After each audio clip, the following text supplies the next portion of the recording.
পটুয়াখালীর কুয়াকাটা সমুদ্র উপকূলে মাছ ধরতে গিয়ে স্থানীয় জেলেদের জালে ধরা পড়েছে এক বিরল প্রজাতির বাদুড় মাছ।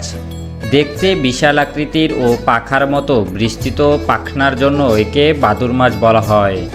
কুয়াকাটার পশ্চিম উপকূলে মাছ ধরতে গিয়ে এই অদ্ভুত সামুদ্রিক প্রাণীটি জালে আটকা পড়ে।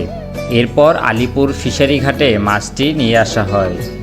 জেলে বলেন মাছটির ওজন প্রায় 40 কেজি, যার প্রতি কেজি বিক্রি হয় 400 থেকে 500 টাকা দরে। কে বলে বাদুর মাছ, এটা পাইছে চট্টগ্রামের এক জেলে ভোডে লম্বা জালে।